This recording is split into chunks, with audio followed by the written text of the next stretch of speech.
esta noche tenemos mucho que agradecer. Y también nos viene a la memoria, a la mente,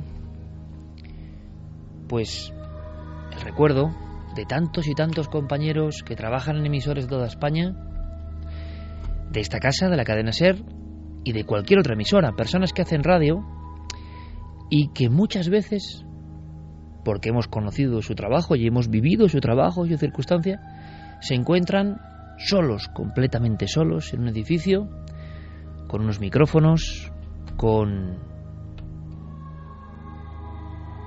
una mínima pantalla, unos documentos sonoros, antiguamente unas cintas que iban rodando en total silencio, audio de cinta abierta, bobina, y en ocasiones son edificios viejos, edificios que han sido alquilados, que han tenido muchísimas vidas.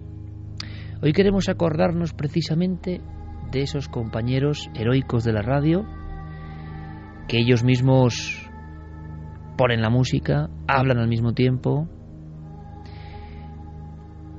realizan todo un trabajo importantísimo para su comunidad, en radios locales, en emisoras regionales, y es precisamente en estos lugares donde ocurren algunas cosas. Es curioso porque son edificios con muchos micrófonos, edificios desde donde se emiten noticias y contenidos, y sin embargo, este tipo de sucesos nunca salen al aire.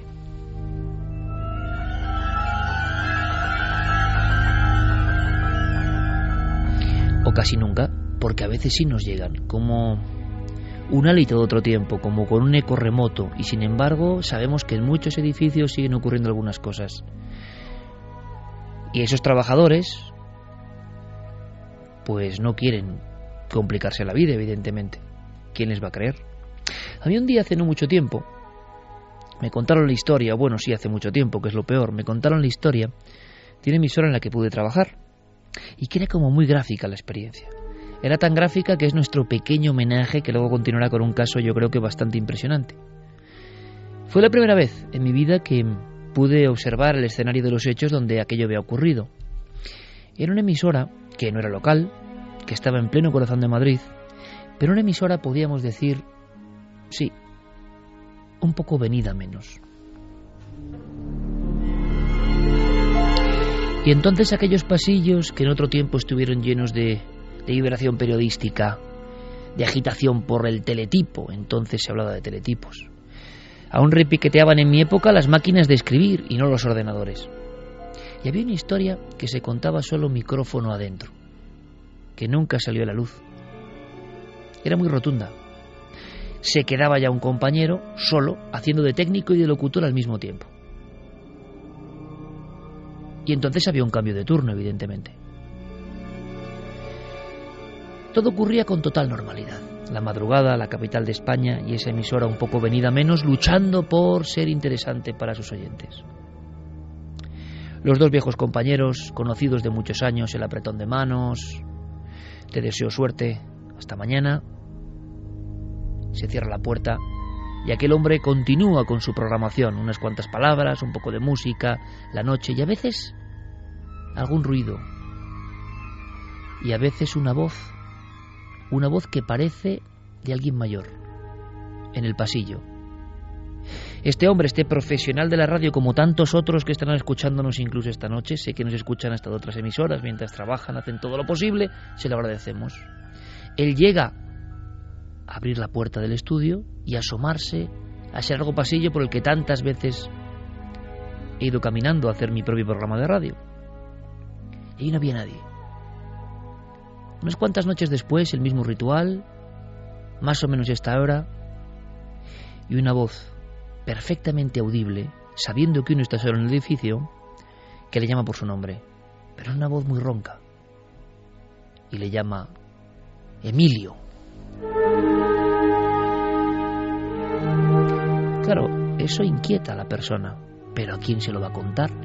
De pronto el hombre que está obligado, y es su profesión y su gusto realmente, a contar las cosas al exterior, tiene que hacer un poco de cárcel de sí mismo. ¿Quién le va a creer? Y un día, ese compañero le dice algo que le hiela la sangre. Es un hombre serio, un hombre veterano, está próximo a la jubilación. De pocas palabras, parco. Pero aquel día está preocupado y le dice: oye, Emilio, ¿sigue tu madre enferma o le pasa algo? Y entonces este hombre responde: mi madre. Sí, la señora que estaba ahí en la sala de espera. Imaginamos la angustia de este locutor. ¿A qué te refieres? ¿De quién estás hablando? Ah, perdona, pensé que era tu madre, claro que había venido, la vi con una cara tan enfermiza, me preocupó incluso. Me extrañó que no me saludara, que simplemente me mirara con dos ojos azules muy intensos. Evidentemente Emilio pensó de inmediato que ni él ni su madre tenían ojos azules intensos. Ahí estaba una mujer enlutada, encorvada. Él la había visto durante unos instantes, física perfectamente, por dónde había entrado, por dónde había salido.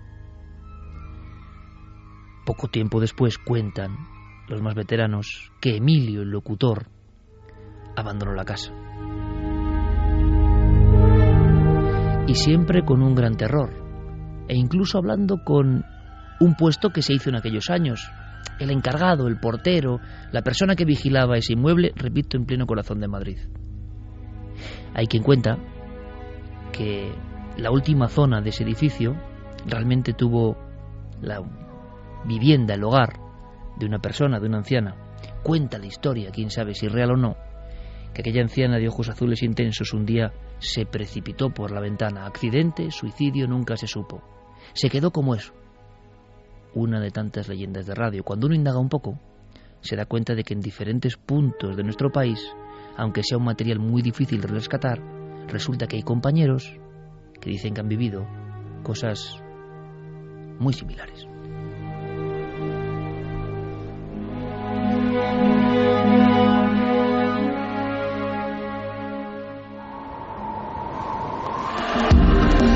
Nunca antes habías estado tan cerca de lo desconocido. Milenio 3. Cadena Ser.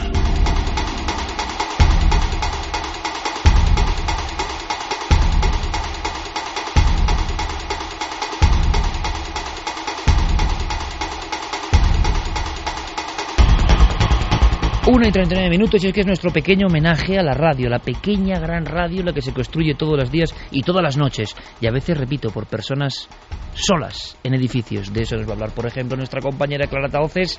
Buenas noches. Muy buenas noches, Iker. Nos preparamos ya para tu documento del archivo lleno, repleto de historias. Yo creo que nos vamos a sobrecoger. También ocurrió en Madrid. Sí, estamos hablando de Madrid, de nuevo.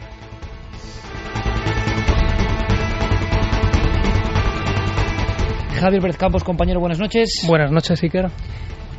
Nos traes una película, no una historia de radio, sí una historia audiovisual. No había oído jamás hablar de ella y creo que esta noche, como ocurre muchas noches, todos nos vamos a sorprender. Sin duda, porque yo he escuchado hace unos días hablar de ella por vez primera también, y esta semana hemos trabajado duro para hablar con los expertos que la conocen, con los expertos que han indagado alguna vez sobre su historia, y de verdad que es fascinante. Una historia de una película maldita, no es ninguna de la que conocemos hasta ahora, y se habla, por ejemplo, de vampiros reales, de clubs secretos donde se muestra hoy en día, una cinta perdida, y también de extrañas desapariciones de las personas que han salido en su búsqueda.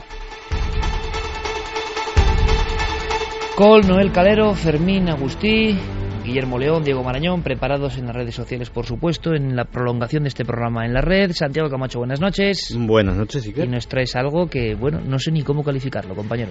Pues mira, un novelista genial, Michael Crichton, escribió una novela, Next, que cuenta la historia de un científico que cruza sus propios genes con los de un chimpancé para crear un híbrido entre un humano y un simio.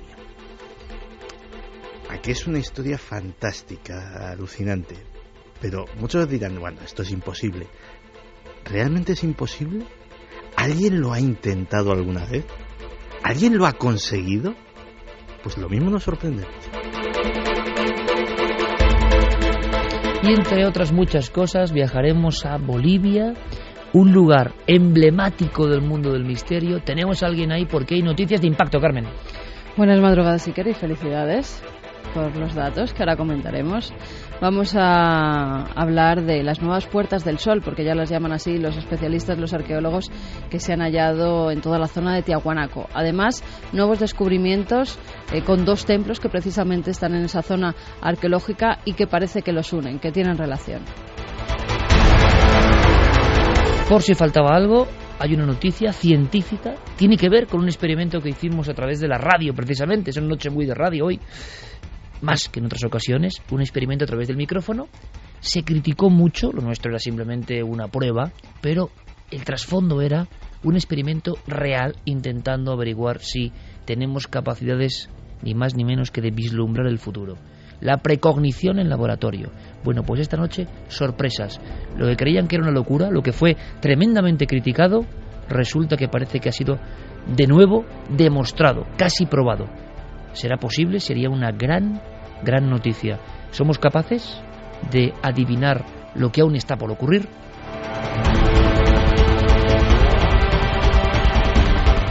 Y como bien decía Carmen, realmente nosotros lo primero que tenemos que hacer es dar las gracias. Carmen y yo concretamente acabamos de emerger, llevamos 3 días debajo de la tierra, rodando esas queridas y maravillosas cuevas que sabéis que nos emocionan. En este caso en la cornisa cantábrica, unas cuevas llenas de secretos, de misterios, de magia, probando, haciendo probaturas que os aseguro que darán mucho que hablar, por lo menos a los interesados en nuestros temas. Pero es verdad, en la radio las notas llegan con cierta pausa, pero llegan. Y realmente yo solo puedo decir que es uno de los datos, siempre con distancia, porque los datos son datos y no sabemos nunca cuándo van, cuándo vienen. Los datos coherentes son el afecto que nos demostréis constantemente en cualquier desplazamiento o conocimiento o contacto que tenemos con vosotros. Datos impresionantes, muy medibles, muy mecánicos incluso, como los que se dan a través de Internet. Este programa es el más descargado del mundo en castellano y eso es una enorme responsabilidad. Pero como digo, los sistemas de la radio, criticados por unos, alabados por otros, nosotros simplemente son nuestras notas. Nos dicen que el EGM ha dado un dato de más de 530.000 oyentes, si no me equivoco. No tengo la cifra incluso exacta porque no es lo que importa. Hemos subido 50.000 oyentes, pero en las circunstancias de este estudio concreto general de medios, yo considero que es una muestra de afecto que para mí es de las más importantes que hemos tenido en los 12 años de historia de Milenio 3. Os lo aseguro y no hay que profundizar mucho más, pero llevamos ya 36 estudios generales de medios, se cumplirán en apenas un par de meses, menos de un par de meses, prácticamente un mes, digo, los 12 años de Milenio 3 en emisión ininterrumpida. Y una vez más tengo que repetir, no un discurso, ¿no?, sino un agradecimiento profundísimo de todo este equipo, de todos los que componemos esta familia de la radio, porque es muy asombroso. Os aseguro, amigos y amigas, que es muy asombroso que 12 años después esto siga con más energía que nunca, a pesar de cualquier circunstancia. Y en este caso nos habéis dado una muestra impresionante de vuestro afecto y de vuestro apoyo, que al final para eso hacemos radio, ¿no?, que es lo más importante. Yo creo que de parte de todo el equipo, nuestro abrazo, y luego iré pidiendo opinión a nuestros compañeros porque estamos francamente emocionados, no por haber estado tanto tiempo en esta situación de liderato en la radio, en la madrugada de España, pues puede quitarnos un ápice de energía, de entusiasmo y de agradecimiento. Hacemos nuestra labor porque estáis ahí y sobre todo porque juntos aprendemos, porque es un camino en paralelo, porque creemos crecer espiritualmente y con inquietudes y con aprendizaje, y creo que vosotros pues también. Así que es una labor conjunta. Gracias por seguir haciendo lo posible.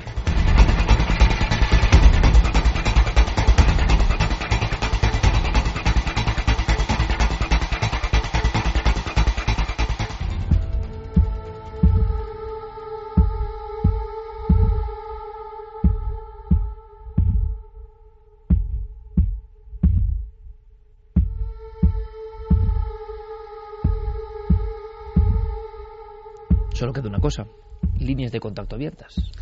Claro que sí, que vamos a dar las líneas de contacto para que nos hagan llegar sus preguntas, sus opiniones. Como siempre, en las redes sociales, en Twitter, en Facebook y en Google Plus, nos tienen que buscar en Nave del Misterio, y nuestro correo electrónico milenio3 con número @cadenaser.com.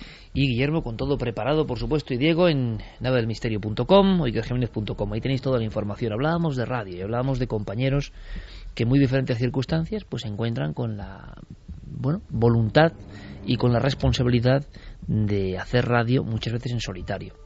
En muy diferentes edificios. A lo largo de muchísimos viajes hemos conocido algunos de estos edificios, incluso de la cadena SER, ¿no? Y muchos compañeros, directores regionales, directores de emisoras, como quien habla casi, entre amigos, nos hablaban de sucesos que habían ocurrido, ¿no? Pero que tampoco deben ver la luz así, con nombres, datos, apellidos. Hemos traído una historia del archivo de Clarataoces porque expresa perfectamente la sensación que pueden tener estas personas algunas noches y también el dilema, ¿no?, de cómo contarlo. Está ocurriendo, ocurre casi cada noche, es algo evidente, pero cómo contarlo. Claro, así empieza esta historia. Es una emisora no antigua, es plenos años 90, si no me equivoco.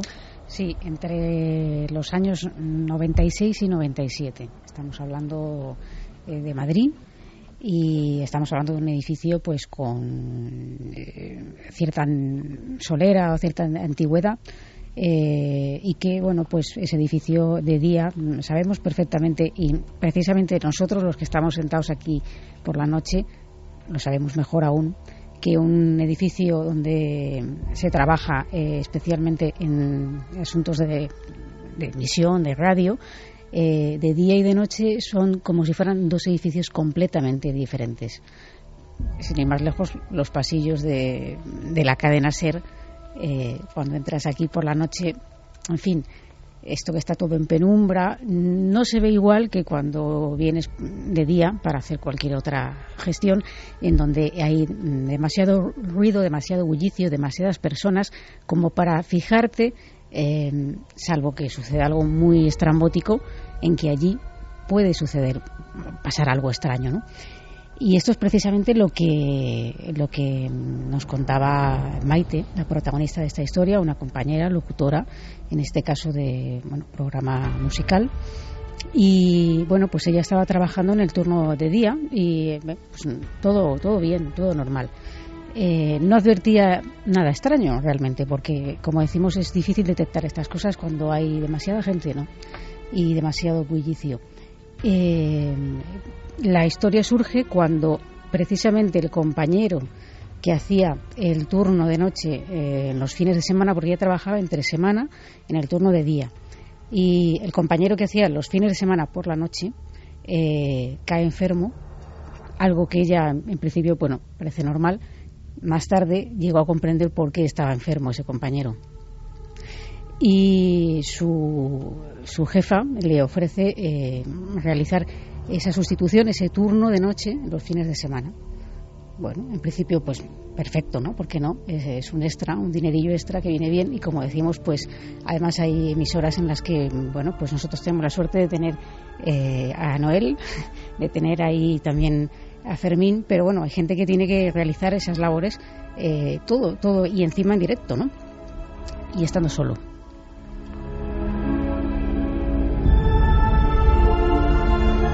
Así que de inmediato tenemos el dibujo de esa compañera que accede a una hora nueva, digamos, a un nuevo reto.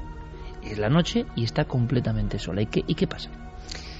Pues llevaría más o menos un mes, no sabe precisar cuánto, pero en principio no había notado nada extraño hasta pasado un mes o algo así, cuando el ascensor que había allí resulta que empieza a funcionar solo, a subir y a bajar, ¿no? Ella lo cuenta, ¿no? Nos lo ha contado en su particular forma. Lo primero que notaba era pues eso, el ascensor, en un edificio donde tú ya estás solo, el ascensor sube y baja. Vamos a la explicación lógica. Vale, los ascensores de vez en cuando hacen ruidos solos, pero no que baja y sube como cuando lo llamas. Pero bueno, la explicación lógica. Sola. ¿Tú hacías técnico? Todo, sí, todo, ¿no? sí, sola. y el ascensor para arriba y abajo. Bueno, a todo esto mis compañeros me decían que si a mí me pasaban cosas raras en el edificio. Y yo decía, no. ¿Y yo por qué? No, por nada. Esto al principio.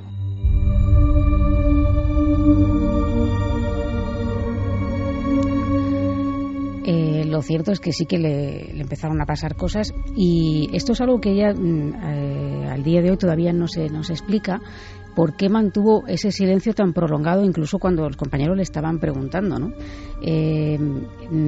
Analizando un poco la historia con ella, me decía que la única explicación que se le ocurre es que tenía tanto miedo que no quería ni verbalizar algo porque pensaba que eso podía reproducirse o suceder con todavía más, ¿no? Y sobre todo porque ella tenía que seguir yendo ahí a trabajar por la noche, y que, claro, nadie quiere, si tú tienes que hacer algo porque la tienes que hacer por narices, enfrentarse a que, bueno, pues estás en un sitio y a lo mejor te puedes marchar, pero es que estás trabajando. Esto ya es algo que son palabras mayores y encima en directo. Bueno, entonces, continuando un poco con la historia, otra de las cosas que empiezan a ocurrir con muchísima frecuencia es que se oyen pisadas, como si alguien caminara por los pasillos de la emisora, por el edificio, y ella, pues, son pisadas rápidas. Yo le preguntaba si de hombre o de mujer, o decía que son pisadas planas, que no podría definir de qué tipo, pero vamos, no eran tacones, no eran... casi siempre eran pisadas como muy veloces, o bien que se acercaban o bien que se alejaban, ¿no? Y que ella llegaba incluso a abrir la puerta del estudio y mirar a ver, porque claro, ella sabía que estaba sola, que eso es lo peor.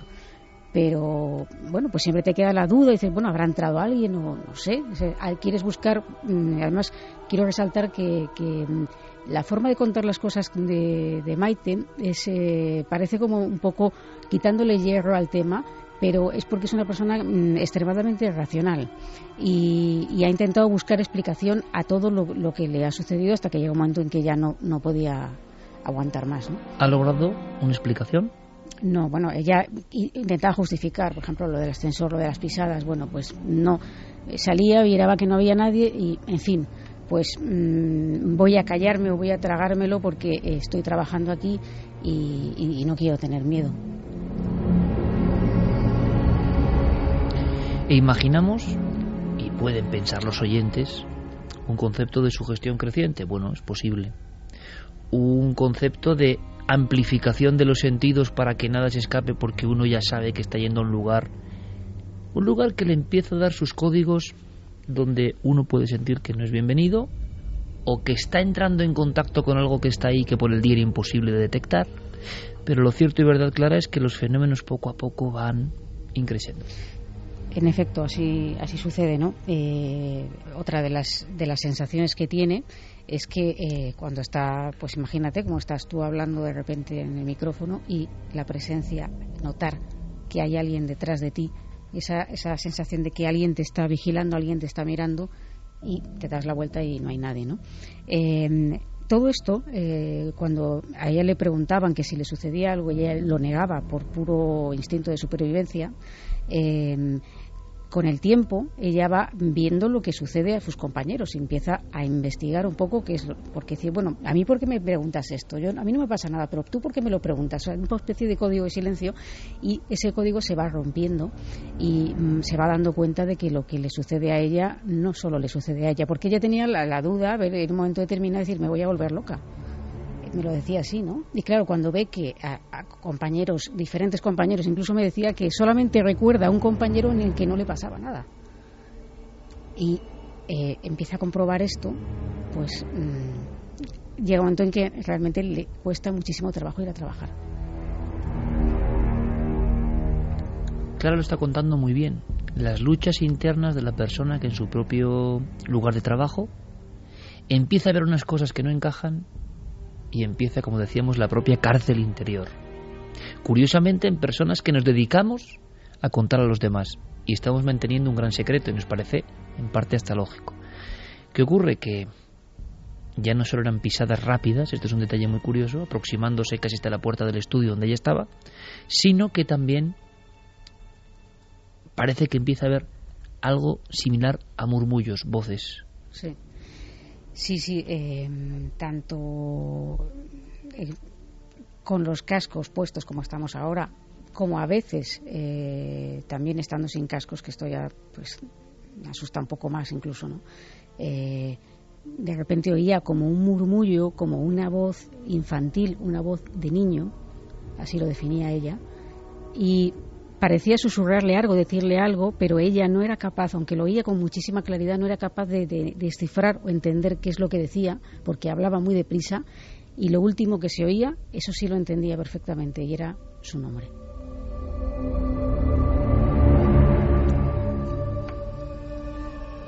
Otra de las cosas que pasaba es que estando en el estudio, como podemos estar ahora, alguien golpeaba la puerta, pero claro, no había nadie, como decimos. Entonces todo esto, cuando tú estás emitiendo en directo, porque es que ella me decía que incluso a veces le había ocurrido pues que es que había dado algún grito, porque no había podido contener. O sea, en esos programas, quien estuviera escuchando ese turno de noche probablemente oía cosas muy extrañas también, ¿no? Porque estamos, claro, muchas personas, como nos ocurre a todos, pueden tener una idea un tanto idealizada, si cabe, de la radio, ¿no? O de las grandes emisoras, como ocurre aquí. Pero es que hay muchas emisoras, muchísimas, y nosotros hemos trabajado en esas emisoras y nos sentimos muy orgullosos, porque hemos aprendido gran parte de lo que sabemos, mucho o poco, más bien poco, pero de ir a la radio con tu llave, hacer el cambio de turno con el compañero y tú tener la llave del edificio, es decir, que no haya nadie, estar solo tú, los equipos encendidos, haciendo la locución y la música. Y repito, esto es un homenaje a cientos de compañeros que hay así, que hacen una maravillosa labor, ¿no? Y claro, es que no hay nadie ni en recepción. No existe la recepción, es un edificio donde está la radio. Esta es la realidad muchas veces, ¿no? Y siempre ha sido así de la radio. Yo lo digo simplemente para que todo el mundo tenga la diapositiva exacta, ¿no? De esa muchacha sola en el edificio, sin nadie, en la madrugada, y que le está pasando esto. Sí, que le está pasando esto y que está en directo y que tiene que controlar esas emociones, que imagínate que nos pase a cualquiera de nosotros en un lugar que estemos mínimamente podamos expresarnos, pues si tienes unas sensaciones ya de este calibre, pues el miedo se te tiene que notar en la voz, y si estás emitiendo en directo a veces se va a colar esas cosas, ¿no? Ella ya estaba un poco tenía miedo de ir a trabajar y sabía que en cuanto llegara, no sabía en qué momento de la noche, pero ese niño, porque era lo que más sucedía, ¿no? Escuchar la voz del niño a través de los auriculares le iba a asustar, se iba a presentar. Y bueno, pues llegó un momento en el que hasta esa circunstancia realmente solo había escuchado, entre comillas, lo de solo, cosas, pero no había visto nada realmente, ¿no? O sea, que si las pisadas, que si el ascensor que subía y bajaba, que si golpes en la puerta, que si la voz del niño, pero no había visto nada hasta que una noche vio algo. Esta es mi cristalera, ¿vale? De la radio. Aquí estaba los micros para la gente cuando hacíamos programas, un pasillito con cristalera que te llevaba justo a la otra zona, que era otro estudio, ¿vale? Y yo estaba diciendo, pues no sé qué, déjame, porque no te puedo ayudar, tal y cual. Y de golpe y porrazo, claro, mirando al cristal, saltó un niño, o sea, haciendo ¡bu! Y entonces yo lo que vi son, pues eso, cabeza, hombritos y los bracitos así. ¡Bu! Sale corriendo. Y todo el camino, todo el pasillo, hasta el otro estudio. Y todo lo que se le veía era de aquí para arriba. Si ya estaba enferma oyendo cuando veo eso, yeah. Horroroso.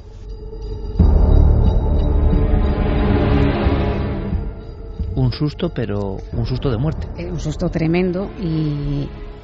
Vamos, yo creo que nos pegaríamos susto ahora mismo todos. Si ve a un niño físicamente que al otro lado del cristal... Sí. Tiene ese ademán de querer asustar, pero si no he entendido mal, Clara, cuando sale corriendo y oye las pisadas, solo ve la parte superior del niño, quizás. Sí, porque digamos que la cristalera lo que le permite ver es lo que sobresale ese niño. Ella se queda petrificada en su puesto, en su silla. petrificada, vamos, pegó un grito por lo visto. Y todo esto, pues estamos hablando en un contexto en el que ella llega un momento en que intenta, es decir, bueno, si yo no puedo controlar esto, voy a intentar, a ver si no me entiende, a intentar hablar incluso mentalmente con el niño o con lo que sea que es, porque ella tampoco sabía muy bien lo que era, para que me deje, porque ella tenía, por una parte, miedo a estar volviéndose loca. Es que me estoy imaginando a esa muchacha joven en ese momento. En ese momento, sí. Que te lo cuenta 17 años después y sigue sin haber encontrado una solución para lo que vivió personalmente durante muchas jornadas. Me la estoy imaginando, ¿sabes cómo, Clara? Cuando le dan la llave y tiene que entrar otra vez en el edificio. Una noche más, ¿no? Sí, y de hecho, pues, como digo, ella paralelamente sigue descubriendo información sobre otros compañeros que a lo mejor no hablaban tampoco del tema, porque claro, el miedo que tenían todos en realidad era el decir que, oye, esto me está pasando, me van a tomar por una persona desequilibrada y me van a echar, que ese era realmente el miedo básico, aparte de lo que se estaba viviendo en sí, ¿no?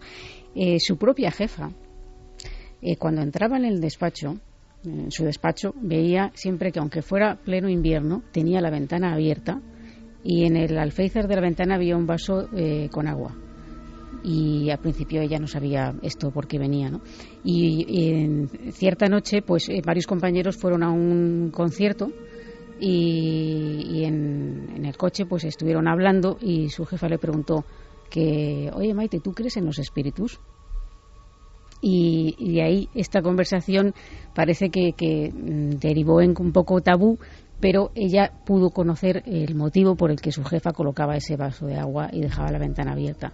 Y es que alguien le había dicho que esa era la forma de que los espíritus no entraran en los edificios.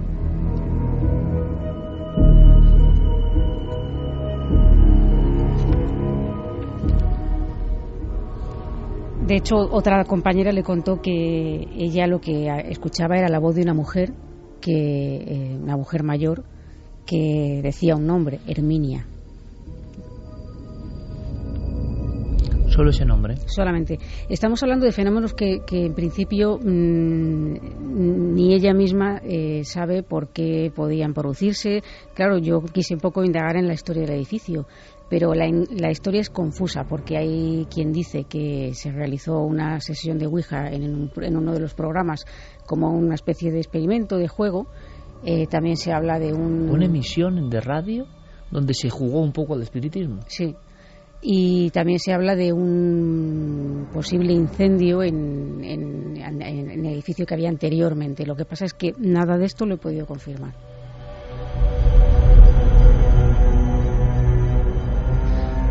Luego, por supuesto, opinaremos y podremos escuchar los mensajes de nuestra audiencia. Es una noche de radio, de agradecimiento a la radio de toda la vida, a tantos compañeros que a veces, y no son los únicos, cada compañero que estamos aquí en la mesa, en penumbra, en el estudio 1, las 2 y 4 de la SER, como siempre, en esta nave de la ilusión, ¿no?, y del aprendizaje que es Milenio 3, cada uno de nosotros seríamos capaces de contar casos que nos han relatado en diferentes emisoras, estoy convencido. Pero claro, estamos empatizando con esa chica, está clarísimo, ¿no?, porque estamos viendo lo que estaba viviendo. La naturaleza de eso, pues quizá nunca la sepamos, pero yo no sé cómo se acaba desenvolviendo la madeja, ¿no?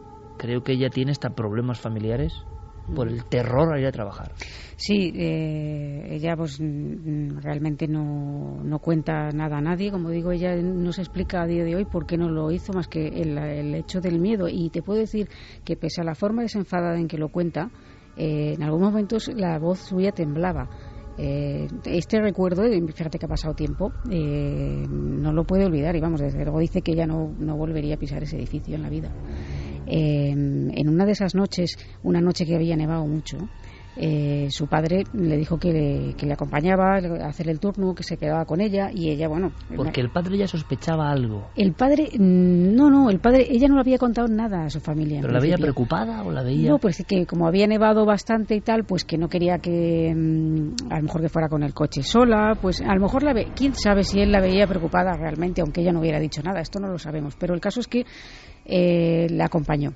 Y ella, bueno, encantada, porque todo lo que no fuera ir sola allí, pues mejor, ¿no? Está el padre y la muchacha solos en el edificio, sí. El edificio de la radio. Y en un momento de la noche, como suele pasar, el padre se ofrece para bajar al sótano, que era donde estaba la máquina de café y de chocolate y demás, y le dice que si le trae algo. Y ella, no, yo no quiero nada. Y ella pensando, sin decirle nada, joder, ve tú, pero allá con lo que te vas a encontrar. Es decir, un poco también preocupada por su propio padre, porque en el sótano era uno de esos sitios donde hacía un frío que me lo definió como frío de muerto, de esos lugares en los que entras, haces así y sale vaho, ¿no? Y el padre fue a por las bebidas y regresó aparentemente normal, no dijo nada, pero pasado como cosa de un mes, su madre le dijo, oye Maite, me gustaría hablar contigo, y le contó que el padre no le había dicho nada para no preocuparla, sabiendo que tenía que ir a trabajar allí pues todos los fines de semana, pero que esa noche que bajó a por las bebidas, a por el café, escuchó como una serie de murmullos, como si hubiera una fiesta, como si hubiera gente, un jaleo tremendo, y una voz de mujer que sobresalía, que era una carcajada.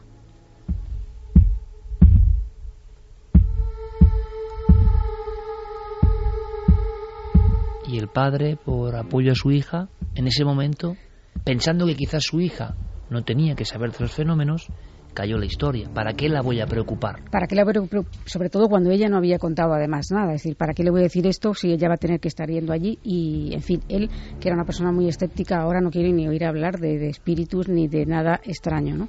Entonces, claro, cuando le cuenta esto la madre de Maite, ella dice, bueno, entonces ya se rompe y llorando le cuenta todo lo que le está pasando, todo lo que está viviendo. Es decir, esto, pues me lo imaginaba que me vas a contar algo así, porque me ha sucedido todo esto. Y su propia madre le dice que por qué no deja el trabajo. Y dice, bueno, pero ¿y qué excusa pongo? Porque claro, una cosa es que te vayas de la emisora y otra cosa es que tengas el turno y luego tú tengas que seguir yendo a trabajar de día, ¿no? No sabía cómo hacer, la verdad. Y en ese momento ella entendió que se estaba incluso poniendo enferma y que comprendió por qué ese puesto estaba descubierto, por qué su compañero estaba de baja. Lo comprendió absolutamente todo. La historia, ella sacó la conclusión de que realmente aquel niño, entre comillas, vamos a decirlo así, no es que quisiera asustarla, no es que quisiera que ella tuviera ese pánico, pero era la actitud como de un niño que juega inconscientemente del daño que está provocando. Y yo pensando, joder, si este niño me pedía ayuda, que le ayudara, y es que no le entiendo, solo entiendo mi nombre. Y es un niño, se ponía a jugar, pues estaba conmigo, pues te pago esto, ahora te lo enciendo, ahora te hago bu, ahora salgo corriendo, ahora vuelvo, ahora te doy un golpe en la puerta, ahora me voy, ahora subo, ahora cojo el ascensor. Es que suena a niño que no para quieto.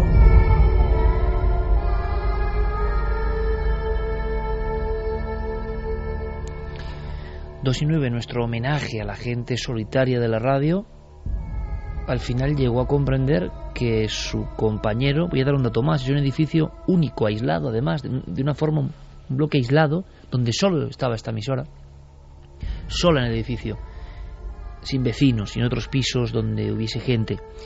Claro, llegó a saber por qué su compañero había enfermado, porque había visto quizás las mismas cosas. Ya dedujo que ese era el motivo, porque además ya te digo que tiempo después, incluso cuando yo pues intenté rescatar esta historia a través de una amiga común, y ella pues refrescó la memoria hablando con algunos compañeros que no querían comentar nada, pero bueno, como eran sus compañeros, y sí que pudo ver que no era la única que le estaba ocurriendo todo esto, ¿no?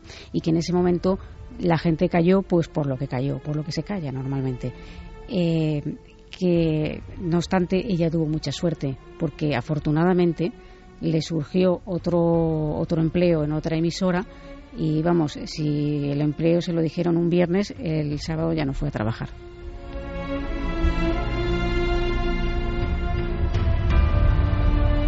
Dos y 11 minutos, se puede decir que archivo declara Tahoces en estado puro, y que por fortuna esa mujer continuó su vida profesional sin ningún problema, sin ninguna otra experiencia extraña, lo que fuese estaba allí, y quizá con todo el miedo que muchas personas han podido pasar, también hay un momento en el que uno sinceramente visualiza ese niño que igual está ahí y que tampoco quiere asustar, ¿no? Si es que es un niño, o el recuerdo de un niño.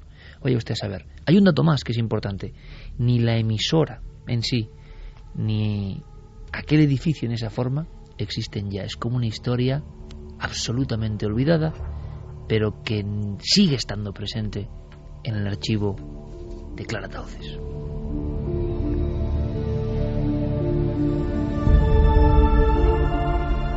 No sé qué opinará nuestro público, pero la historia es una historia muy personal que muestra varias cosas, una serie de fenómenos, cómo se interpretan estos, cómo atenazan a la persona que los vive por su circunstancia, cómo se callan las cosas, cómo hay una sensación de que hay que tener exquisito cuidado en cómo se narran de unos a otros una historia para no influir, cómo ese padre por amor a su hija calla.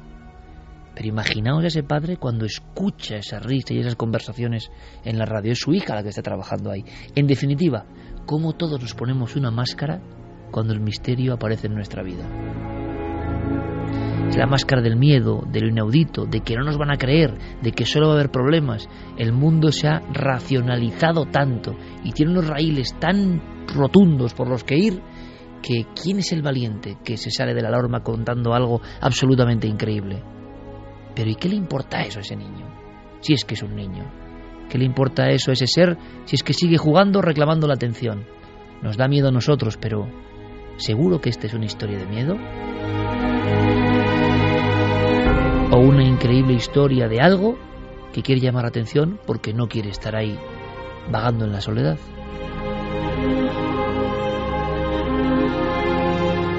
Pues la mayoría de los oyentes dice que ellos dejarían el trabajo, no esperarían tanto y no serían tan valientes como esta mujer, y abandonarían su puesto de trabajo ante tales fenómenos y tan espectaculares además.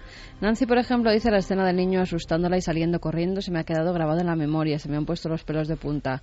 Talem, Virgen del Perpetuo Socorro, que valor el de esta chica, yo solo con el niño ya me muero. Cancela Freire: lo peor, no poder contar nada por miedo a que te tomen por loca. Efrén Valverde: si hicieron una sesión de Ouija durante una emisión de radio, ya es una prueba del por qué ocurren aquellos fenómenos. Aquí podríamos hacer un pequeño paréntesis, compañeros, porque esto sí que me ha parecido, yo desde luego nunca lo había escuchado, pero no sé si se pudo comprobar o no, pero por lo menos los compañeros contaban que se había hecho una emisión de Ouija en vivo, y claro, no sé hasta qué punto o en qué tono se hizo, ¿no? Porque a veces nos cuenta la historia, no lo sé, pero a veces parece que ocurre cuando se hace en tono de sorna, en tono de, bueno, un juego, en tono de ridiculización, resulta que es cuando pueden pasar algunas cosas, ¿no? Bueno, esto suena también un poco a veces a la leyenda urbana que se genera en los lugares donde ya pasa algo antes y se intenta poner una respuesta, ¿no? Ocurría, por ejemplo, fíjate, a mí me recuerda mucho, tanto por el tema de la Ouija como por la imagen que ven, a lo que contamos en su día de la Plaza de los Aparecidos en Albacete, la plaza del periodista Antonio Andújar, unos edificios donde aparecían en una de las casas en concreto un grupo de niños como antiguos, vestidos con un babi también antiguo, que no se le veían los pies, que parecían flotar en medio de los pasillos y que se dedicaban a hacer travesuras típicas de niños de esas edades, ¿no? Como golpear los cristales, esconderse en algunas habitaciones. Y fíjate, a raíz de ahí surge la historia o la leyenda de que en ese portal, en el portal de ese edificio, se ha practicado una Ouija y que puede ser la que ha hecho que estos fenómenos bullan con mayor intensidad. Sin embargo, los fenómenos se habían registrado desde mucho antes y posteriormente descubrimos que en el archivo histórico de Albacete ese edificio estaba enclavado en un antiguo hospital infantil que luego, bueno, pues habían enterrado a esos niños, habían aparecido durante unas obras huesos, tanto de niños como de monjes franciscanos que habían estado allí, y que finalmente los vecinos relacionaron con estas apariciones. Pues Javier, este punto me parece interesantísimo. ¿Y por qué? Porque a veces cuando ocurren una serie de cosas, un rosario de cosas, la explicación actual o la búsqueda actual es: ¿hubo alguna sesión de espiritismo? ¿Se utilizó la Ouija? Y puede ser que fuese así, o que sea una forma de autoexplicación de los seres humanos del siglo XXI o del siglo XX para intentar dar un origen inicial a los fenómenos, ¿no? En cualquier caso, sea o no sea así, la mera idea de una sesión de Ouija en vivo en una emisora de radio me parece de las peores ideas que he oído en muchísimo tiempo. Si ya se le atribuye a una sesión de este tipo, en la que apenas participa un puñado de personas, un puñado de amigos o de aficionados o de investigadores, en el mejor de los casos, que se enfrentan a ello con ánimo crítico, y ya se le atribuye al menos un gran poder de sugestión, y a veces y tenemos sobrados elementos para suponerlo, otro tipo de poderes mucho más inquietantes. Imagínate, aun tratándose, pongamos, de una emisora pequeña, aunque solamente hubiera 1000 oyentes, imagínate 1000 personas, 1000 voluntades, 1000 espíritus centrados en una sesión de espiritismo, en una sesión de Ouija. ¿Qué energías que desconocemos, que puede remover por acumulación ese gran número de personas pendientes de eso, en proporción a lo que sería una sesión privada, una sesión pequeña en la que participan 4, 5, 6 personas? Es decir, ignoro si tiene algo que ver, si es leyenda urbana o no, pero desde luego, nada más escuchar la idea me ha parecido algo aberrante. Es que lo de la Ouija es un poco extraño, y más nosotros conocemos la emisora en la que ocurre esto, y es una emisora donde programas de hacer una Ouija, programas de misterios serios, que yo sepa no se hacían, con lo cual me lleva a pensar que el tono en el que realizaron esa sesión era un tanto jocoso. Que a la vez hubiera algo en ese edificio, que hubiera un hecho luctuoso que a raíz de esa sesión pudiera desencadenar el suceso, como suele ocurrir en otras ocasiones, pues podía ser. ¿Y por qué un niño pequeño? Lo que habría que averiguar es qué pintaba ese niño allí, ¿no? Cuál era la historia del lugar, del edificio, e incluso de esa Ouija que no sabemos que salió en ella. Poco tiempo después, muy poco tiempo después, yo creo que esa emisora dejó de funcionar y ese edificio pasó a otros menesteres, se reformó. En definitiva, es como una historia que se encapsuló en sí misma, ¿no? Luego seguiremos porque hay muchos mensajes, pero incluso nos preguntan si aquí en la SER hay algún fenómeno extraño. Debe ser un edificio antiguo en Gran Vía, nos lo preguntaba Alex Isop. Se ha hecho un silencio y Fermín Agustín ha mirado con una cara. Bueno, pues evidentemente hay muchas personas que han contado cosas en este mismo edificio donde nosotros estamos. En esta misma planta donde nosotros estamos. E incluso mucho antes de Milenio 3. Este es un edificio con muchísima historia. ¿Cuántas vidas, cuántas antes y después vivencias? Uh-huh. Sí, sí. Lo que yo no sé si es políticamente correcto contarlo. Yo iba a contar alguna cosa, pero sin decir que era de este edificio, porque podemos incluso influir a algunos amigos que sabemos que son bastante impresionables. Quizá en otra ocasión, o si quiere la audiencia lo contaremos en alguna ocasión, pero si es verdad, y oye, somos investigadores y nos gusta esto, ha habido algunas personas que trabajaban en el servicio de limpieza que habían denunciado la visión de una figura en cierta parte de esta misma planta. Conocemos a compañeros que se han llevado un enorme susto porque han visto algo parecido precisamente en la otra esquina de esta misma planta. Es decir, es su gestión. Bueno, son historias de antes ruidos de nuestra llegada y de después. Unos ruidos como que mecánicos. Sí. Antes de la visión, como un ruido de hierro o de muleta. Pero yo no iría mucho más allá. Lo dejamos así. Es una historia que se cuenta y uno piensa, ¿nosotros la hemos vivido? No.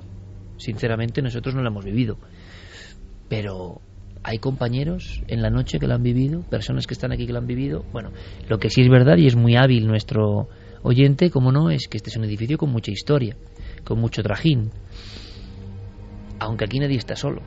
Bueno, no, él no lo sé si se queda casi solo. Pero No bueno, lo aguanta, peor lo lleva Yeray. sí, peor lo lleva Yeray.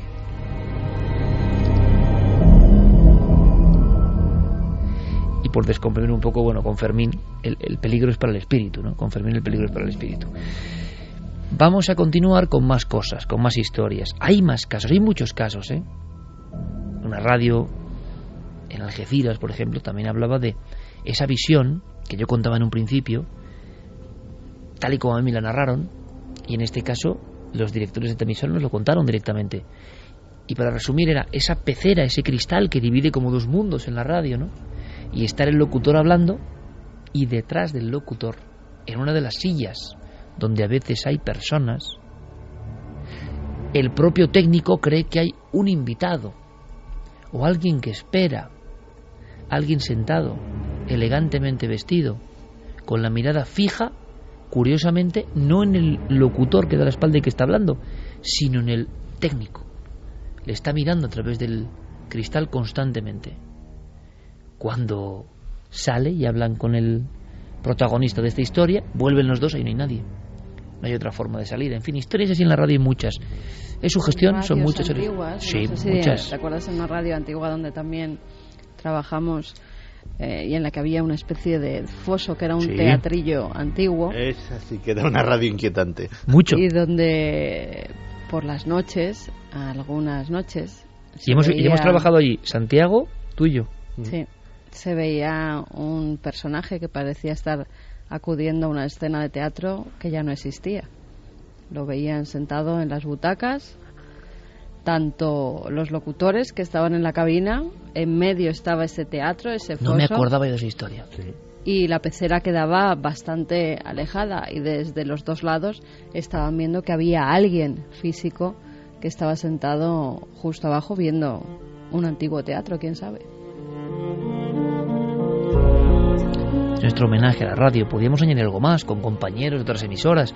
Tenemos un documento, Ujú. Carmen, que nos pasaba Diego Marañón, interesante, porque aquí yo creo que no hay consignas ni insignias, y nosotros siempre que hablamos de la radio en mayúsculas, y a la que pertenecen, en mi opinión, todos los profesionales que se dedican a contar cosas, ¿no? Y en otra emisora compañera pues también ocurrieron cosas. En este caso era ya la rueda rato de emisoras, ya antigua, ¿no? En aquel tiempo. Exactamente, la Radio Rato. Pepe Fernández era el exdirector regional de Radio Rato en Sevilla, y contaba una historia cuando se cumplían los 20 años, el 20 aniversario, de un supuesto fantasma que, como en el caso que contaba Clara, había un lugar especial donde el frío era intenso, de nuevo era un frío de muerto. La cadena Rato estaba ubicada en la calle Miguel de Mañara, justo frente al Archivo de Indias y por detrás, digamos, de la Cámara de Comercio. Un edificio muy alto, muy estrecho, y cuando yo llego me cuentan que allí existe un espíritu, que es el fantasma al que todo el mundo le llamaba Miguel. Y yo preguntaba, ¿pero por qué se llama Miguel? No, es el espíritu de Miguel de Mañara.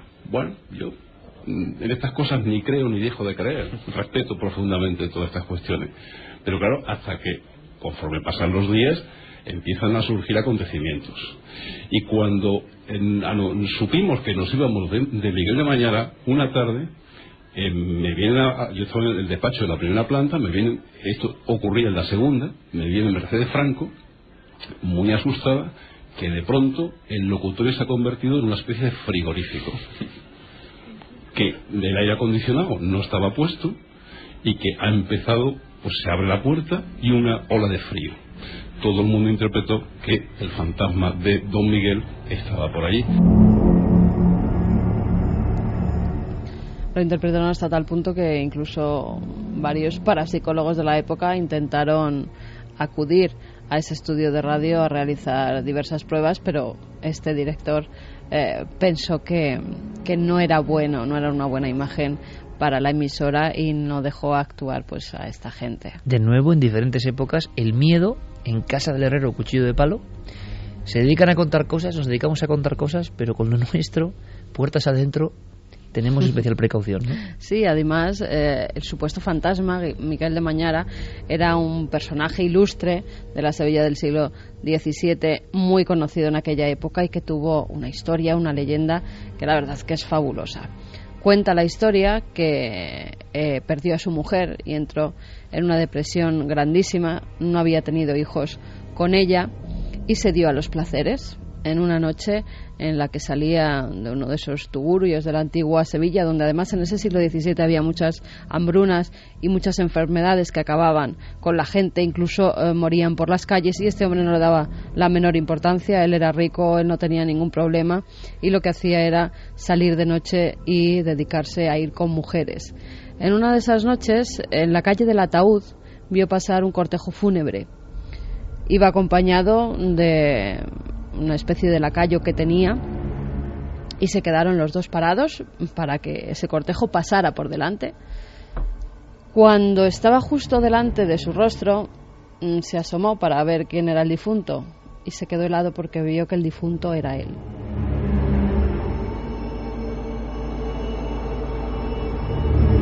Desde entonces su vida cambió para siempre, porque ese cortejo fúnebre no llevaba a nadie alrededor, solo era el carruaje con él en el ataúd metido. No tenía amigos, no tenía gente que le quisiera.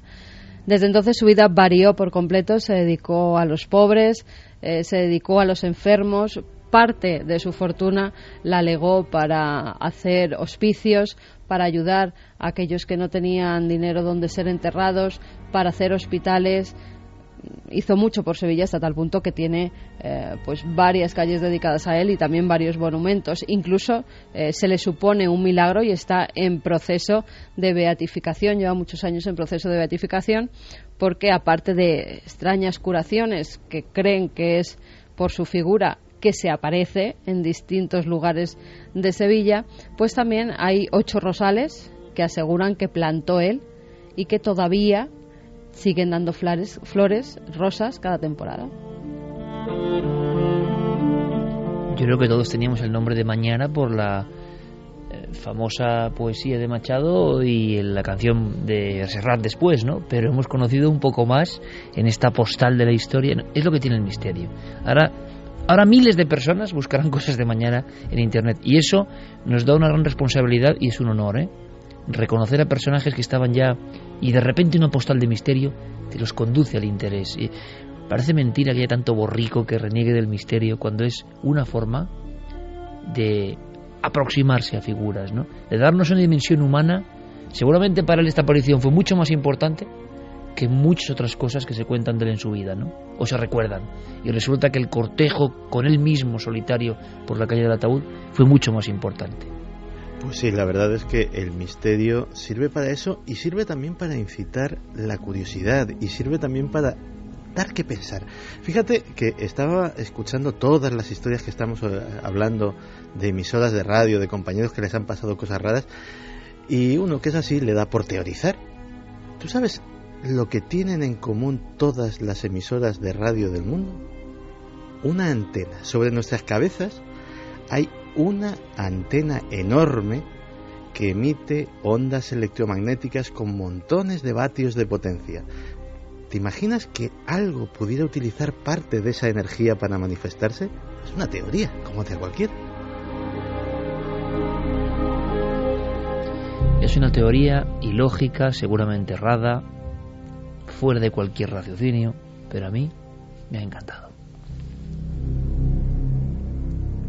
Espero que la audiencia también, ¿no? Aquí estamos también a veces para reconfortarnos en la propia radio, porque, y ahora escuchamos y pasamos enseguida a otro tema, la actualidad continúa y hay muchas cosas. Vamos con los últimos mensajes sobre este tema, pero repetimos, tenemos el dato por ahí concreto, que es que se me ha olvidado del EGM, por favor, me lo pasáis en cuanto a número de oyentes. Yo creo que eran 553.000, pero te lo verifico ahora mismo.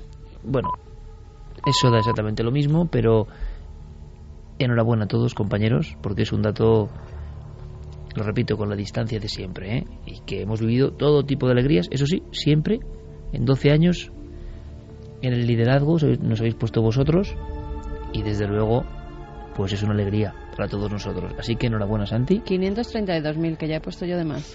Enhorabuena, Santi. Bueno, pues los que no le han hecho la encuesta, también he añadido. Enhorabuena, Iker, enhorabuena a todos. Y sobre todo podemos darnos la enhorabuena nosotros y los 532.000, porque uno que ya ha vivido mucho, cuesta encontrar un colectivo de 532.000 personas tan magníficas que rebosen tanto cariño y que se reconozcan entre sí como amigos. No olvidéis que son oyentes de radio. En una encuesta de 1:30 a 4 de la madrugada es pues bueno, la franja más escuchada en la madrugada de España, en cualquier franja, en cualquier día, en cualquier emisora, y es un honor y repito, una responsabilidad, porque después de tanto tiempo es lo normal, lo habitual, lo lógico, amigos, es que os canséis de nosotros, y más desde que hacemos ese doblete, ¿no?, con la radio. Es comprensible totalmente y no pasa nada. Aquí estamos un grupo de locos muy entusiastas, muy llenos de energía y que amamos lo que hacemos. Y claro, saber que no solo menguan los números, sino que crecen, dando, repito, esa distancia, porque lo importante es lo que hacemos todos juntos, no los números. Cuando nos llegan los datos de que a través de las plataformas de internet son 1 millón de descargas mensuales y que se baten todos los récords, y dices, bueno, pues ¿qué ocurre? Pues ocurre que tenemos que tener pues todavía más entusiasmo. No sé qué podemos hacer, ¿no? Seguir pasándolo bien, ¿no, Clara? Que al final es lo que... Para eso nos juntamos aquí en una especie de, no sé, de reunión de otro tiempo a veces, o futurista en otras, cada sábado por la noche, en vez de estar haciendo otras cosas, ¿no? Llevamos media vida reuniéndonos en esta mesa y yo creo que por algo será, porque nos gusta lo que hacemos. Claro, y yo creo que todo eso se transmite de alguna forma, es decir, no creo que ninguno, vamos, estoy totalmente segura de ello, ¿no?, que ninguno de los que está sentado aquí o allí está por obligación ni está haciendo un tema que no le interese. Es decir, se pueden eso hacer... eso empieza a ser una rareza. Claro, es que se pueden hacer programas de muchas cosas y tú sabes que un buen periodista lo mismo puede hablar de deportes que puede hablar de política o de lo que sea. Pero, ojo, no todo el mundo puede hablar, no digo de misterio, sino de con la pasión y con que nosotros estamos aquí, pero estamos en otros sitios a lo largo de la semana y estamos buscando cosas desde hace años porque nos interesa. Es decir, es un tema que y esto es lo que yo creo que los oyentes perciben y a su vez ellos también tienen esa inquietud y pues buena prueba de ello es que están ahí detrás. Y como eres nuestra última incorporación, yo quiero agradecértelo especialmente, Clara. Yo estoy encantadísima, si no hago más que decirlo, yo aquí he venido a aprender. Javi, ya lleva mucho tiempo, enhorabuena, compañero. Enhorabuena a vosotros también. Hablabas de que efectivamente lo importante no son los números, sino otra cosa, el espíritu, lo que mueve también el programa y la gente, lo dispuesta que está a pues dejar de lado toda la angustia, las malas noticias con las que nos bombardean semanalmente y ser esto pues un balón de oxígeno para mucha gente, ¿no?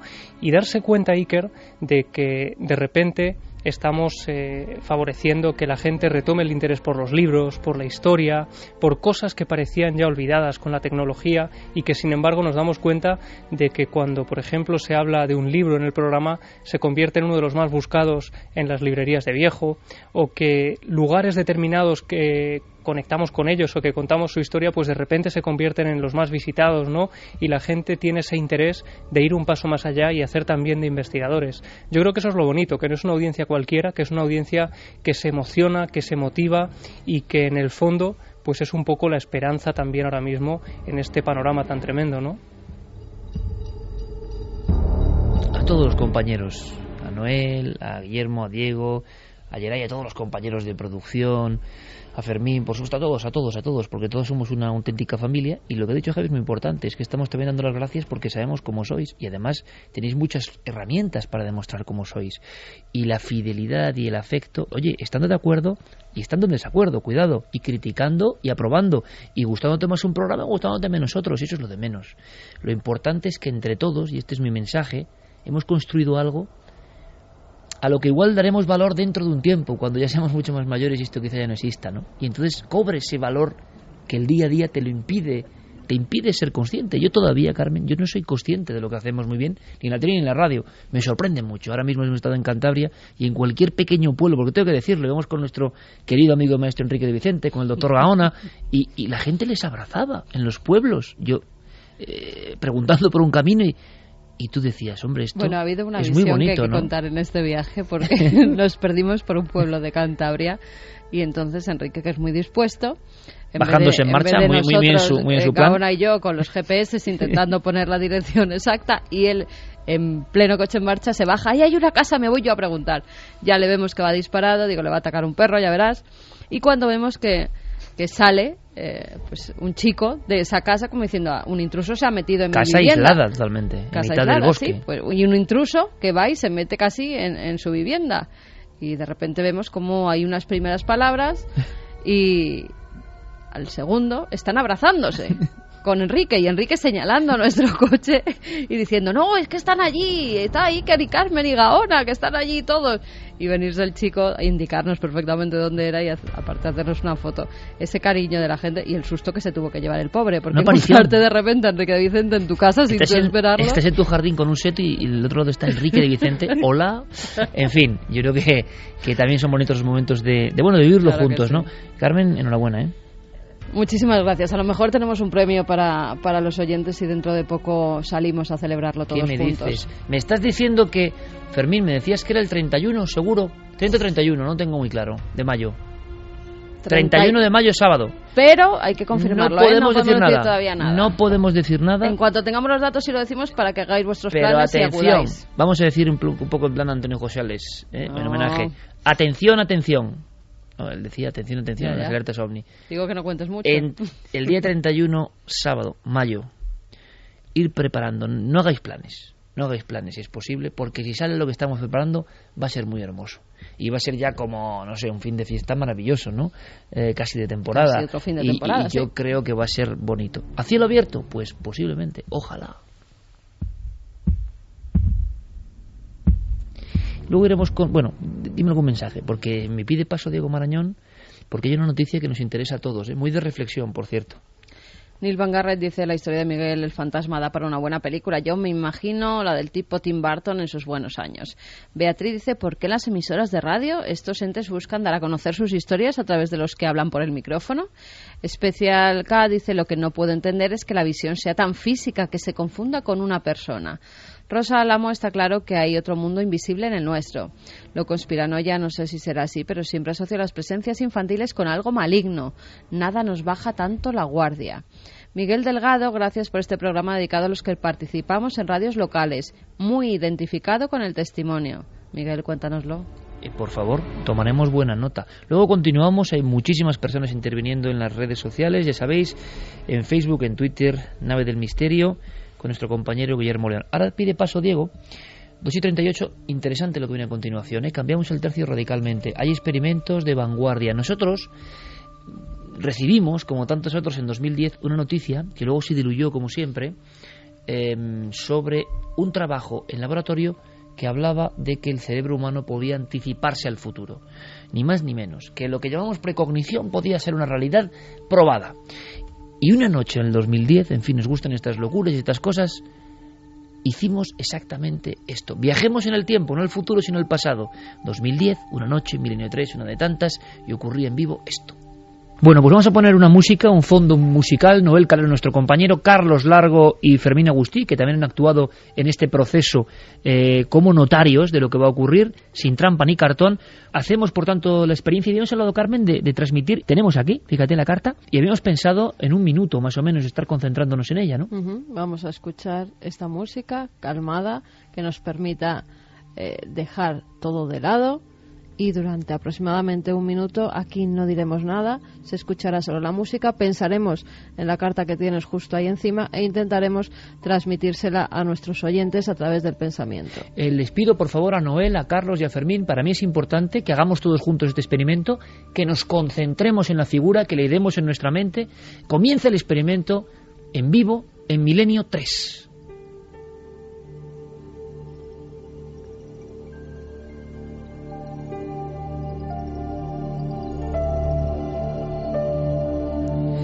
Y ahora es Noel con una simple subida de regleta del sonido. También es la magia de la radio, ¿no? Con la misma sintonía, une el pasado y une el ahora. Yo ahora estoy en el 2014. Diego Marañón, compañero, buenas noches. Muy buenas noches, Iker, a todos. Enhorabuena, compañero. Muchas gracias, igualmente para todos. ¿Cómo salió aquel experimento que hicimos de intento de transmisión telepática? Mucha gente a favor, mucha gente en contra, estáis locos, lo de siempre, pero ¿cómo salió?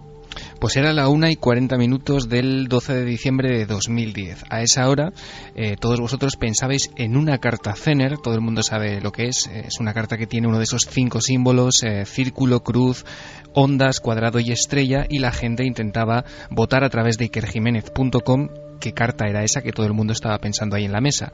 Bueno, los resultados fueron que la carta que vosotros elegisteis, que era el círculo, fue la segunda opción más votada. Obtuvo un 21,6 de los votos de la gente. La primera opción fueron las líneas onduladas, un 30,8, y el resto de porcentajes se repartieron entre las 3 opciones restantes, Iker. ¿Y el resultado significa algo? ¿O simplemente se queda ahí como una cuestión dentro de la normalidad? ¿Salió más o menos bien según los especialistas? ¿Lo analizamos en su día o no? Salió más o menos bien, sí, porque este experimento venía a colación del trabajo de Daryl Bem, que es un profesor de la Universidad de Cornell, que en 2010 hizo una serie de experimentos que parecían demostrar que existía una especie de efecto de precognición, que la precognición era algo real. Y quiero decir, todo el mundo, todo el ámbito científico hace 4 años se le echó encima a Iker. Lo más suave que le dijeron fue que estaba absolutamente loco y que su trabajo... ¿Eso lo más suave? Sí, que su trabajo era una vergüenza para el campo, estoy leyendo literalmente, para el campo de la psicología. O sea, él era una autoridad en la materia y era un tipo importante en una de las universidades más a la vanguardia del mundo. Pero cuando se decide hacer esto ya es un loco. Al día siguiente. Está bien. Efectivamente, sí. Además, no solamente fue atacado, sí, fue atacado por sus colegas científicos, pero además se emprendió una especie de campaña en los medios de comunicación que, aparte de dar voz a toda esta gente que le atacaba, silenció por completo el experimento, y no ha sido hasta ahora, 4 años después, cuando el trabajo de Daryl Bem ha vuelto a salir a la palestra. Y ha vuelto a salir a la palestra, Iker, porque después de esa enorme polémica, lo que pensó Daryl Bem es que era necesario repetir esos experimentos, volver a trabajar sobre ellos para, de alguna manera sanar su reputación, ¿no? Diego, pero hay una cosa importante que quiero que la audiencia entienda, y es un tema complejo, o sea, no es fácil trasladarlo a palabras muy llanas y que yo el primero entendamos todos, ¿no? Uh-huh. ¿En qué consistía el experimento de Daryl Bem que ahora ha vuelto a ser puesto a prueba? Pues es muy fácil, fíjate. Ese trabajo, Iker, no solamente tiene implicaciones psicológicas en la psicología, sino también para la física. ¿Por qué? Porque Daryl Bem dice que el futuro puede estar influyendo de forma significativa en nuestro presente. Te lo explico en otras palabras. Que, por ejemplo, lo que piensa la gente ahora mismo, en este preciso momento, está causado por algo que va a ocurrir 1 minuto después o 2 minutos después. Es decir, que la flecha del tiempo, Iker, como nos contaba hace 4 años nuestro compañero y nuestro amigo Manuel Martín Loeches, no se dirige solamente en una sola dirección, la de siempre, la que todos conocemos, del presente al futuro, sino que también puede ir hacia atrás, del futuro hacia el presente. Y eso, Iker, es lo que ha vuelto a demostrar 4 años después Daryl Bem, repitiendo sus experimentos. Ha hecho 90 nuevos experimentos. Le criticaron su experimento de precognición. Aténtalo, por favor, todo el mundo, a lo que está diciendo Diego Marañón. Hablamos de un trabajo científico. El futuro puede estar influyendo ya en lo que yo ahora mismo estoy diciendo. Uh-huh. Es tremenda la implicación que tiene todo esto. Pero claro, le criticaron el experimento y lo ha repetido o lo ha probado 90 veces más. Exactamente, 90 veces más en 14 países diferentes, Iker, y con un grupo de 100 estudiantes universitarios. Ellos han hecho experimentos de todo tipo, algunos de los cuales pues se trata simplemente de, por ejemplo, se les presentaban un grupo de 48 palabras. Ellos tenían que memorizar, por ejemplo, la mitad o yo qué sé, o un porcentaje de esas palabras, escribirlas, y luego un ordenador seleccionaba de esas 48 palabras un número al azar. Y lo que ha descubierto es que ese número al azar de palabras que el ordenador seleccionaba coincidían, existía un patrón de similitud con los que este grupo de 100 estudiantes habían seleccionado previamente. O sea, la máquina elegía digámoslo así, un número, completamente al azar. el 3 al azar, y salía el 3. Y resulta que en ese experimento, para hacerlo muy sencillo, el 3 era el número que ya había salido antes muchas más veces que la otra vez. Es decir, desde algún lugar todavía no hecho realidad, el 3 se estaba poniendo en contacto con esas mentes, ¿no? Efectivamente, así hasta un 60%, fíjate el dato, hasta un 60% de esos 100 estudiantes mostraban pues un patrón significativamente similar entre lo que ellos escribían al azar en ese papel, o al azar no, perdón, entre lo que ellos escribían de memoria al haber visto esa lista de 48 palabras y lo que luego, unos minutos después, el ordenador seleccionaba de manera aleatoria. Vamos a escucharle, ¿te parece? Me parece muy bien. El artículo contiene 9 experimentos distintos. En realidad la mitad son réplicas de los otros, porque no quería publicar nada que solo hubiese hecho una vez. Quería estar seguro de que al menos podría reproducirlos de nuevo si fuese necesario. Como se ve en el título del artículo, lo llamo causación retroactiva o influencia retroactiva. La gente puede estar más familiarizada con este fenómeno bajo el nombre de precognición, es decir, la habilidad de responder a un evento futuro que no puede ser anticipado por ningún proceso inferencial normal que conozcamos. Quería dirigirme a mis compañeros, mis colegas académicos, en especial los psicólogos sociales y cognitivos, así que lo que hice fue recurrir a la teoría de la psicología social y dije, me gustaría tomar varios fenómenos muy familiares en los que los psicólogos sociales ya creen y demostrar que puedo darles la vuelta. Es decir, en vez de presentar un estímulo y luego medir la respuesta, voy a invertir los tiempos midiendo la respuesta antes de proporcionar el estímulo.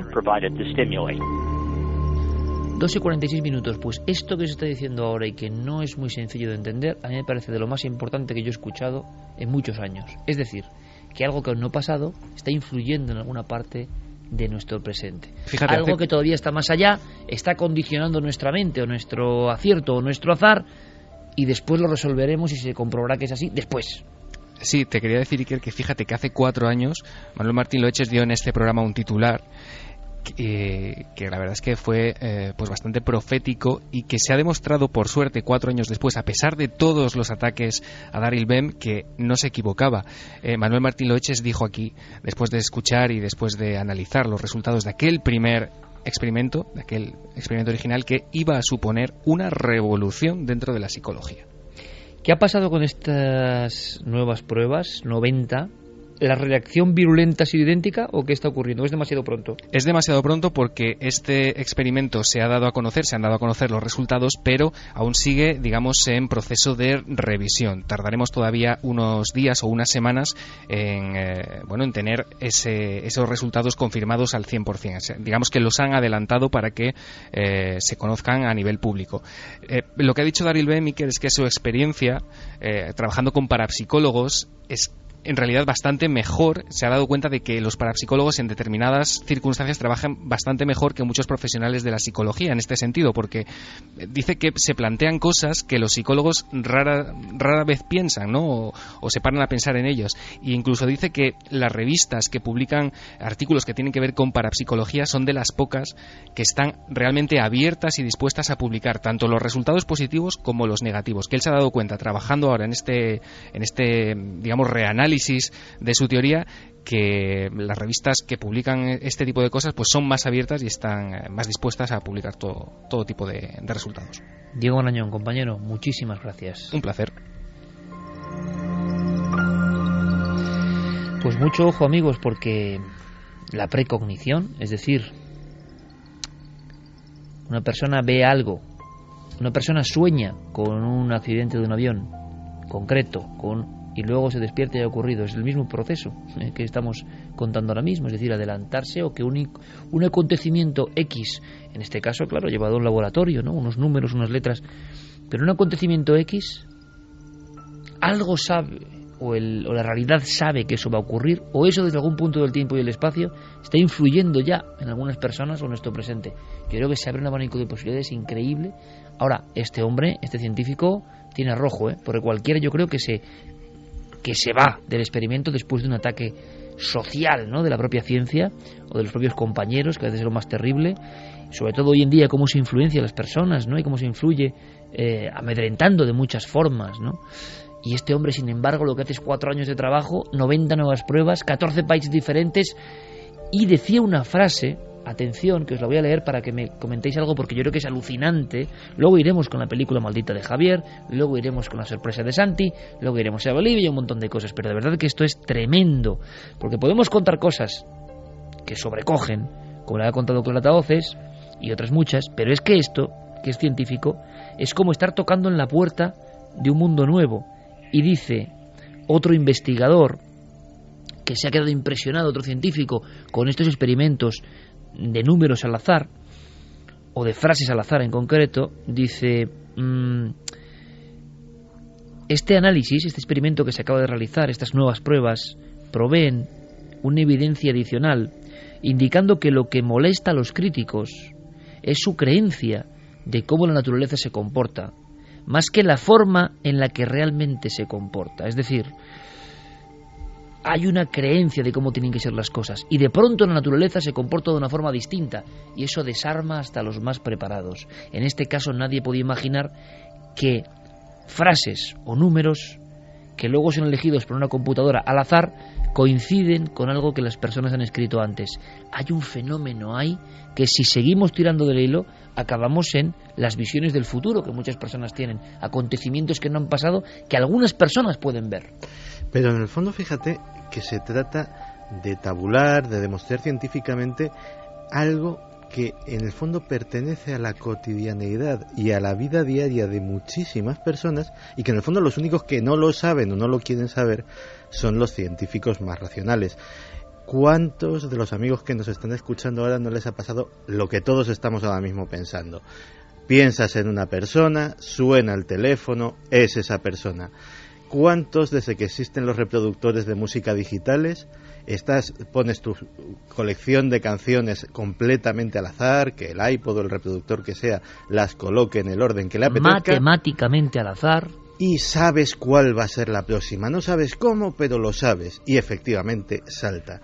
Eso, si ahora mismo, y no voy a preguntarlo en las redes sociales porque nos van a llover los mensajes de pregúntalo, no sé. Sí, que el que tenga, de verdad, que nos lo haga llegar, los que hayan vivido experiencias de ese tipo. Eso forma parte de la vida cotidiana, de los pequeños milagritos que todos vivimos todos los días. De los destellos que significan algo, pero que nos han obligado a pensar que no significan nada. Efectivamente. Y es muy bueno que un valiente se dedique a poner esa realidad en el lenguaje de la ciencia. Mire usted, estadísticas, números, tabulaciones, es que esto es así, punto. Lo que pasa que muchos científicos te dicen que tu cerebro actúa unos milésimas de segundo antes de que suene la canción, pero que esta ya estaba sonando. Es la explicación racional que dan, sobre todo la gente que estudia el cerebro. Claro, pero aquí se ha probado que no.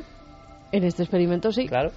Oye, y a mí me ha pasado de tararear casi una canción, ponerte los auriculares, también activar el modo aleatorio y que suene esa canción. Sí, eso ya es una cosa un poco... Yo creo que a lo mejor lo que molesta más no es en sí... Y es bueno que habléis de cosas cotidianas, ¿eh? Permíteme, Clara, porque Santi lo ha hecho muy bien, como siempre, ¿no? Es decir, oiga, no piensen solo en trabajos de laboratorio, no piensen en doctores muy sesudos que están haciendo máquina de números aleatorios, me imagino a Gaona, ¿no?, con el Gileron la otra, pero piensen en lo que les ocurre habitualmente y que nos han obligado a pensar que es casualidad. Claro, cuando la casualidad ocurre tantas veces, ¿verdad, Clara? Claro. Uno empieza a pensar que igual es algo más de casualidad que no entendemos. Claro, porque yo creo que lo que puede molestar realmente, lo que se desprende de esta frase que has leído, es que nos rompen los esquemas. Es decir, que los esquemas en realidad nosotros ya los tenemos rotos porque cotidianamente vemos como la telepatía, por ejemplo, es algo, suena el teléfono, tú ya sabes quién está llamando y a lo mejor es una persona con la que no hablas en meses, no tiene ninguna lógica que tú hayas pensado en esa persona, pero bueno, son cosas que experimentamos y que sabemos, pero hay quien se empeña en decir que eso no es así, que tiene otros mecanismos, que no sé qué, y la pena es que luego a este tipo de investigaciones se les da poca cancha y en cambio se les da cancha a otras que tienden a desmitificar, a decir, no, es que ya se explicó, eso ya se explicó. ¿Y qué hay de fondo? Pues hay de fondo un dominio absoluto de lo más dogmático, porque, ojo, hablábamos de Manuel Martín Loeches, al que, por supuesto, entrevistaremos, indagaremos con él, qué opina, y la semana que viene tendremos más datos, ¿no?, porque yo creo que es muy interesante. Pero él es una eminencia mundial en neurociencia, y él está en cuarto milenio. y está encantado y está asombrado permanentemente y está haciendo experimentos. Es decir, hay una pelea interna muy fuerte porque la sociedad no sepa esto.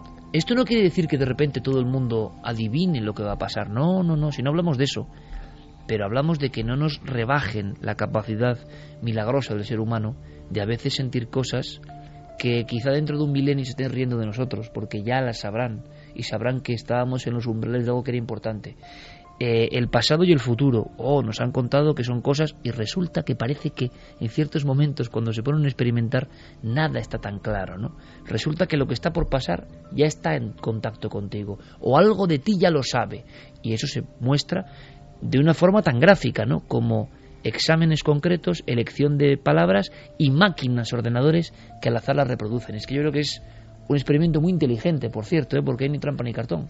Y lo importante también de este científico, que se ha dado cuenta de repente que esos medios ultracientíficos que antes le apoyaban, de repente él saca esta investigación y solo interesa a los medios donde, de forma especializada se habla de misterio, ¿no? Que se han convertido casi también en un contenedor de esos científicos que de repente van por el área de la vanguardia, se alejan un poco del camino del dogma y deciden investigar por su cuenta este tipo de cosas, con todos los medios científicos posibles, y tanto si salen los resultados como si no, estos medios especializados en misterio, como decía, publican esas informaciones porque los otros deciden mejor no hacerlo. Parece que desprestigia y, por fortuna, estos científicos se van dando cuenta de que al final hay quien presta atención también a este tipo de informaciones y de teorías, ¿no? Hay una batalla abierta clarísima al nivel cotidiano de las personas, al nivel de los medios y al nivel de los científicos, y ocurre, y son posturas